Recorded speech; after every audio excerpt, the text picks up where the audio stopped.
For Your Money is brought to you by NelsonCorp Wealth Management. It's now time for Your Money. We're joined by David Nelson, CEO of NelsonCorp Wealth Management. Welcome back, David.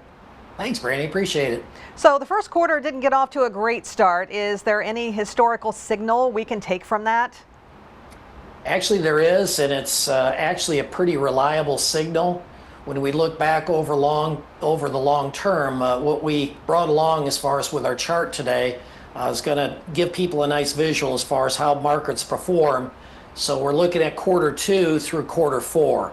So the blue line is illustrating when quarter one has been up, and the red line is illustrating as far as when the quarter one was negative. We're looking at 76 years here of data. And in the years when quarter one was up, the market actually went up another 6 to 7% on average from April through December. That's what the blue line is illustrating.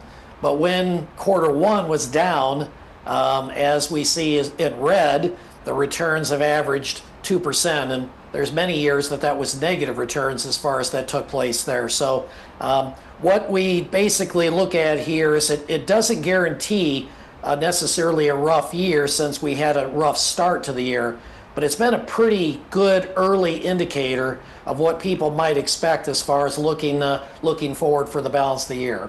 Okay, so what does this mean for investors?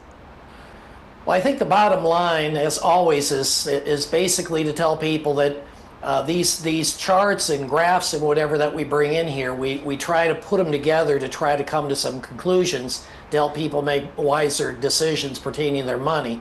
But I think the conclusion will continue to be the balance of the year, a very rough year. Doesn't mean that we'll be down, but it's going to be a bumpy year as we've had so far early in the year. The balance of the year will probably be a repeat.